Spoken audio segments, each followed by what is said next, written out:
Hey guys, actor Ashok Selvan Sarathkumar நடித்த போர் தொழில் படத்தோடைய ஹிடன் டீட்டெயில்ஸ் தான் நாம் இந்த வீடியோவில் பார்க்க போகிறோம். இந்த வீடியோவில் ஸ்பாய்லர்ஸ் இருக்கும். ஸோ படத்தை பார்த்தவங்க இந்த வீடியோவை பாருங்கள். நீங்கள் இந்த படத்தை தேட்டரில் பார்க்க மிஸ் பண்ணியிருந்தீங்க அப்படின்னா இப்போது சோனி லைவில் அவைலபிளாக இருக்குது, செக் பண்ணி பாருங்கள். இந்த படத்தோடைய டைட்டிலை கவனிச்சிங்க அப்படின்னா போர் தொழில்னு வச்சுருப்பாங்க. இந்த படத்தோடைய ஸ்டோரி ஃபுல்லாகவே போலீஸ் சம்மந்தப்பட்ட கதையாக இருக்கும். போலீஸ் வேலையை ஒரு பெரிய போர் பண்ணுற மாதிரி தான் இருக்கும். ஸோ படத்தோடைய கதைக்கு ஏற்ற மாதிரியே டைட்டிலையும் செலக்ட் பண்ணியிருப்பாங்க. ஹீரோ புக்கு படித்து கற்றுக்கிட்டேன்னு அடிக்கடி சொல்லுவார். இதை கனெக்ட் பண்ணுற விதமாக கதைக்கு ஏற்ற மாதிரியே டைட்டிலை புக்கில் இருந்து கூட எடுத்துருந்துருக்கலாம். இந்த ஸ்டோரியில் எக்ஸ் மார்க் முக்கியமானதாக இருக்கும். டைட்டிலில் அந்த எக்ஸ் மார்க் டிசைன் பண்ணியிருப்பாங்க. அதே மாதிரி இந்த கதையில் 2 வில்லன்கள் இருப்பாங்க. ஸோ இந்த டைட்டிலேயே 2 வில்லன்கள் இருக்கிறாங்க அப்படிங்கிறதுக்காக எக்ஸை 2 இடத்துல கொடுத்துருப்பாங்க. இந்த ஸ்டோரியில் 2 வில்லன்கள் இருக்கிறாங்க அப்படிங்கிறத சிம்பாலிக்காக டைட்டில் மூலமாகவே ஆடியன்ஸுக்கு காட்டியிருப்பாங்க. படத்துடைய கதை 2010 காலகட்டத்தில் நடக்கும். 2010 நடக்கிறதுனால பேக்ரவுண்டில் என்னென்ன வேலை செஞ்சு வச்சுருக்கிறாங்கன்னு பார்ப்போம். ஃபர்ஸ்ட்டு கேலண்டர், அங்கங்கே 2010 கேலண்டர் காட்டியிருப்பாங்க. அசோக் செல்வனும் சரத்குமாரும் சர்ச் பண்ணுற இயர் 2010 வரைக்கும் தான் டீட்டெயில்ஸ் சர்ச் பண்ணுவாங்க. சரத்பாபு ஓல்டு கார் வச்சு யூஸ் பண்ணுவார். பட்டன் செல் மாடல் தான் வச்சுருப்பாரு. Old model TV, radio, camera எல்லாமே அவர் ஓல்டு மாடலாக யூஸ் பண்ணுற மாதிரி காமிச்சிருப்பாங்க. எந்த ஒரு சீன்லையுமே சிசிடிவி கேமராவை யூஸ் பண்ணியிருக்க மாட்டாங்க. படத்தில் வர கேரக்டர் எந்த அளவுக்கு டிசைன் பண்ணியிருப்பாங்க அப்படின்னு பார்ப்போம். அசோக் செல்வனை காமிக்கும் போது குடும்பம் இருக்கிற மாதிரி காமிச்சிருப்பாங்க. ஒரு செட்டில் லைஃப்பில் கலர்ஃபுல்லாக இருக்கிற மாதிரியோ எந்த ஒரு கெட்ட பழக்கமும் இல்லாத மாதிரியும் காட்டியிருப்பாங்க. படிப்பறிவு மட்டுமே அசோக் செல்வனுக்கு இருக்கும். அதே இது சரத்குமாரை காட்டும்போது தனிமையில் இருக்கிற மாதிரியோ, இருட்டில் இருக்கிற மாதிரியோ, சிகரெட் அடிக்கிற மாதிரியோ அசோக் செல்வனுடைய கேரக்டருக்கு ஆப்போசிட்டாக காட்டியிருப்பாங்க. அனுபவ அறிவு மட்டும்தான் இருக்கும். சரத்குமாரோடைய நேம் லோகநாதன்னு ஒரே ஒரு இடத்துல மட்டும்தான் இந்த படத்தில் மென்ஷன் பண்ணியிருப்பாங்க அந்த பேரை. அதே மாதிரி சரத்பாபுவை பார்க்கும்போது டிசிப்ளினாக இருக்கிற மாதிரி காட்டியிருப்பாங்க. டிசிப்ளின்னால எப்போதுமே இன் பண்ணி ட்ரெஸ் போடுற மாதிரியும் வீட்டை நீட்டாக வச்சுருக்கிற மாதிரியும் காட்டியிருப்பாங்க. கிளைமேக்ஸில் வில்லன் துப்பாக்கியை தூக்கி போடுவார். அசோக் செல்வன் அதை கேட்ச் பண்ணி வில்லனாக ஷூட் பண்ணிடுவார். படத்தோடைய கிளைமேக்ஸ் இப்படித்தான் இருக்கும் அப்படிங்கிறத இன்ட்ரோ சீன்லேயே சொல்லியிருப்பாங்க. ஒரு சின்ன பையன் செல்ஃபோனை தூக்கி போடுவான், அதை கேட்ச் பண்ணிடுவார். சின்ன பையன் என்ன சொல்லுவான் அப்படின்னா, வில்லனையும் இப்படி தான் கேட்ச் பண்ண போறியா அப்படின்னு சொல்லியிருப்பான். ஸோ இது மூலமாக படத்துடைய கிளைமேக்ஸ் இப்படி தான் அமையும் அப்படிங்கிறத அசோக் செல்வனுடைய இன்ட்ரோலையே சொல்லியிருப்பாங்க. படத்துடைய ஹீரோயின் சரத்குமார் கிட்ட ஏற்கனவே 2 தடவை ஒர்க் பண்ண மாதிரி சொல்லியிருப்பாங்க. அது படத்துடைய இடையில தான் வந்திருக்கும் இந்த டைலாக்கு. சரத்குமாரை பற்றி ஹீரோயினுக்கு நல்லாவே தெரியும் அப்படிங்கிறத ஏற்கனவே ஒரு சீன் மூலமாக நமக்கு காட்டியிருப்பாங்க.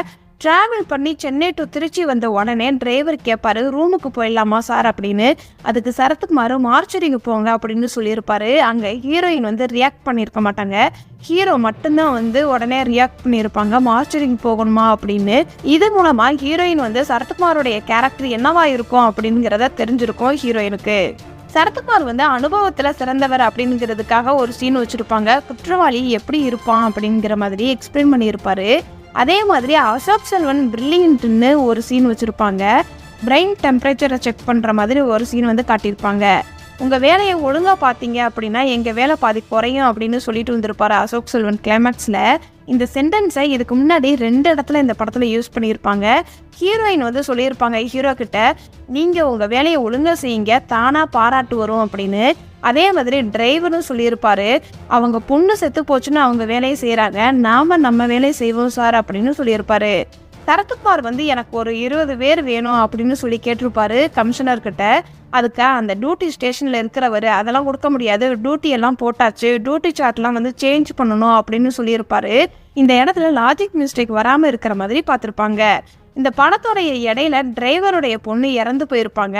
ஆரம்பத்துல இருந்து இந்த படத்தோடைய இடையில வரைக்குமே இந்த டிரைவர் மட்டும்தான் வண்டி ஓட்டிட்டு வருவார். அதுக்கப்புறம் அசோக் செல்வன், சரத்குமார் தான் வண்டி ஓட்டிட்டு வருவார். பொண்ணு இறந்து போனதுக்கு அப்புறமாட்டி லீவு கொடுத்துருந்துருக்கலாம் இந்த டிரைவருக்கு. அதுக்கப்புறம் எந்த ஒரு சீன்லையுமே டிரைவர் வரமாட்டார். படத்தில் சின்ன கேரக்டரை கூட அவ்வளோ அழகாக டிசைன் பண்ணியிருப்பாங்க படத்தோடைய டீம். இந்த டிரைவருடைய பொண்ணு இறந்து போகிறதுக்கு முன்னாடி ஒரு சீன் வச்சுருப்பாங்க. அந்த சீன்லேயே இவர் யாருடைய பொண்ணாக இருக்கும் அப்படின்னு ஒரு டீட்டெயிலிங் ஒர்க்கு கொடுத்துருப்பாங்க. அந்த பொண்ணு மாடிப்படியிலேருந்து இறங்கி வரும்போது போலீஸ் யூனிஃபார்ம் காஞ்சிக்கிட்டு இருக்கும். இந்த பொண்ணு ஏதோ ஒரு போலீஸ்காரருடைய பொண்ணாக இருக்கலாம் அப்படிங்கிற மாதிரி சிம்பாலிக்காக சொல்லியிருப்பாங்க. சரத்பாபு வந்து சரத்குமாரை மீட் பண்ண உடனே நீங்கள் போலீஸ் மாதிரி இருக்கிறீங்க அப்படின்னு சொல்லியிருப்பாரு. அவர் எப்படி கரெக்டாக கண்டுபிடிச்சிருப்பாரு அப்படின்னா, சரத்பாபு அவங்க அப்பா வந்து ஒரு போலீஸாக இருந்திருப்பாரு. அதையே பார்த்து வளர்ந்த பையனுக்கு இவர் டக்குன்னு போலீஸ்காரராக இருப்பாரோன்னு டவுட் வந்திருக்கும். அதே மாதிரி சரத்பாபு ஃப்ளாஷ்பேக் போர்ஷனில் ஒரு கிறிஸ்டினா வந்திருப்பாரு. சின்ன பையனாக இருக்கும்போது கிறிஸ்டின் ஸ்கூலில் தான் படிச்சிருக்கிற மாதிரி காட்டியிருப்பாங்க. மார்க் கம்மியாக எடுத்திருந்திருப்பாரு. அந்த பேப்பர் மூலமாக அவர் படித்த ஸ்கூலில் கன்வே பண்ணியிருப்பாங்க. ப்ரெசன்ட் லைஃப்லையுமே வந்து கிறிஸ்டின் அப்படிங்கிறதுக்காக அவர் வீட்டில் கிறிஸ்டின் படம் போட்ட கேலண்டர் இருக்கிற மாதிரி காமிச்சிருப்பாங்க. ரயில்வே ட்ராக்ல ஒரு சீன் வரும். சரத்பாபு ஒரு கான்ஸ்டபிளும் பேசுகிற மாதிரி. அப்போ கான்ஸ்டபிள் பேச சரத்பாபு வந்து டேஞ்சர் ஜோனில் இருக்கிறாரு அப்படிங்கிறதுக்காக சரத்பாபு மேலே ரெட் கலர் லைட்டு படும். கடைசியில் சரத்குமார் வந்து சரத்பாபுவை விட்டுருங்க அப்படின்னு சொல்லியிருப்பாரு. கிரீன் லைட்டு சரத்பாபு மேலே படுற மாதிரி காட்டியிருப்பாங்க. எஸ்கேப் ஆயிட்டாரு அப்படின்னு சொல்லியிருப்பாங்க. அந்த லைட்டு எல்லாமே ரயில்வே ட்ராக்ல இருந்து தான் வரும். ஆனால் அது சரத்பாபு மேலே படுற மாதிரி லைட் எஃபெக்டாக யூஸ் பண்ணியிருப்பாங்க. அசோக் செல்வன் வந்து சரத்குமார் கிட்ட ஒரு ஸ்டோரி சொல்லியிருப்பாரு. நான் எப்படி போலீஸ் ஆனேன் அப்படிங்கிறதுக்காக. அவங்க வீட்டு பக்கத்தில் மாங்காய் மரம் இருந்திருக்கும். திருடன் ஒழிஞ்சிருந்திருப்பான். அதை கண்டுபிடிச்சி கொடுத்ததுனால போலீஸ்காரனா ஆக்கிடலாம் அப்படின்னு சொல்லி ஃபேமிலியில் முடிவு பண்ணி வச்சுருப்பாங்க. அந்த மாங்காய் மரத்தை வந்து ஃபஸ்ட்டு இன்ட்ரோ சீன்லேயே காட்டியிருப்பாங்க. ஃபர்ஸ்ட் டைம் சரத்பாபு ஒரு கொலை பண்ணியிருப்பாரு. அது ஒரு போலீஸாக இருப்பாங்க.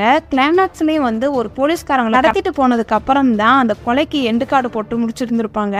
ஸ்டார்டிங்லேயும் போலீஸை வச்சு தான் கதையை ஆரம்பிச்சிருப்பாங்க. எண்ட்லேயும் போலீஸை வச்சு தான் கதை முடிகிற மாதிரி வச்சுருப்பாங்க. சரத்பாபுக்கு படம் பார்க்குறதுல ரொம்ப பிடிச்ச மாதிரி காட்டியிருப்பாங்க. ஃப்ளாஷ்பேக் போர்ஷன்லையும் தியேட்டரில் படம் பார்ப்பாரு. ப்ரெசன்ட்ல இருக்கும்போதும் படத்துக்கு போயிட்டு வரேன்னு தான் சொல்லியிருப்பாரு போலீஸ்கிட்ட. வீட்லேயும் மூவிக்கான கேசட் இருக்கிற மாதிரி காட்டியிருப்பாங்க. கான்ஸ்டபிள் கிட்ட சரத்குமார் சொல்லுவார், நான் ஸ்பாட்டில் தான் இருக்கிறேன், நீ போய் பேசு அப்படின்னு. அதுக்கு டீட்டெயிலாக காரோடைய ஹெட்லைட்டை ஆன் பண்ணி ஆஃப் பண்ணுற மாதிரி காமிச்சிருப்பாங்க. செகண்ட் வில்லன் வந்து ஒய்ஃபோட சண்டை போடுவாங்க. ஆனால் ஒய்ஃபை அடிக்காமல் பில்லோவை அடிப்பார். அதே மாதிரி தான் நம்மளை ஏமாற்றிட்டு போன அந்த பொண்ணை பழி வாங்காமல் அந்த பொண்ணு மாதிரி இருக்கிற வேறு ஒரு பொண்ணை பழி வாங்குற மாதிரி காட்டியிருப்பாங்க. ரெண்டாவது வில்லன் வந்து கொலை பண்ண கிளம்பும் போது ஃபுல் க்ளீன் ஷேவ் பண்ணிட்டு தடயம் எங்கேயுமே இருக்கக்கூடாது அப்படின்னு நினச்சதான் கிளம்புவார். காலிங் பெல் அடிக்கும்போது கூட சுவிட்ச் மேலே ஃபிங்கர் பிரிண்ட் இருக்கக்கூடாது அப்படின்னு நினச்சி விரலை மடக்கி காலிங் பெல் அடிக்கிற மாதிரி காட்டியிருப்பாங்க. சரத்பாபுவுக்கும் செகண்ட் வில்லனுக்கும் நிறைய டிஃப்ரெண்ட் இருக்கும். சரத்பாபு கொல்லும் போது ஒரு மோட்டிவ் இருக்கும், கொலை பண்ணுறதை ஸ்டாப் பண்ணுறதுக்கு. ஆனால் செகண்ட் வில்லனுக்கு வந்து எந்த ஒரு மோட்டிவுமே இருக்காது. ஒய்ஃப் மேலே கோபம் மட்டும்தான் இருக்கிற மாதிரி காட்டியிருப்பாங்க. சரத்பாபு கடவுள் பக்தியாக இருப்பார். அவரை காட்டுற ஒவ்வொரு சீன்லையுமே வந்து பேக்ரவுண்டில் கிறிஸ்டின் இமேஜ் இருக்கும். ஆனால் செகண்ட் வில்லனுக்கு கடவுள் பக்தியே இருக்காது. சரத்பாபுவுக்கு அவருடைய மகனை ரொம்ப பிடிச்ச மாதிரி கட்டியிருப்பாங்க. அதே இது செகண்ட் வில்லனுக்கு குழந்தைய போட்ட அந்த டொனேஷன் காசு தான் அவருக்கு வருமானமாக இருக்கும். காரில் மியூசிக் வச்சுருக்கிறதுமே வந்து டாய் சவுண்டாக தான் வந்து வச்சுருப்பாரு. விரல் சப்புற மாதிரி காட்டியிருப்பாங்க. ஸோ ரெண்டு வில்லன்களுக்குமே பொதுவானதாக குழந்தைகளை யூஸ் பண்ணியிருப்பாங்க. சரத்பாபு எப்போதுமே வீட்டை நீட்டாக வச்சுருப்பாரு. செகண்ட் வில்லன் வீட்டை அலங்கோலமாக வச்சுருக்கிற மாதிரி காட்டியிருப்பாங்க. ரெண்டு பேருடைய லைஃப்லையுமே வந்து ஒய்ஃப் இருக்க மாட்டாங்க. சரத்பாபுவோடைய ஒய்ஃப் வந்து இறந்து போயிடுவாங்க. செகண்ட் வில்லனுடைய ஒய்ஃப் வந்து ஓடி போயிருப்பாங்க. இதெல்லாம் இந்த படத்தில் நான் நோட் பண்ண சின்ன சின்ன ஹிடன் டீட்டெயில்ஸ். இதை தவிர நீங்கள் ஏதாவது நோட் பண்ணியிருந்தீங்கன்னா கமெண்ட்ஸில் சொல்லுங்கள். இந்த மாதிரி படத்தோடைய ஹிடன் டீட்டெயில்ஸ் வீடியோ நீங்கள் இன்னும் தெரிஞ்சுக்கணும் அப்படின்னா நம்ம சேனலை சப்ஸ்கிரைப் பண்ணி பெல் ஐக்கானையும் கிளிக் பண்ணுங்கள். டாடா பாய்.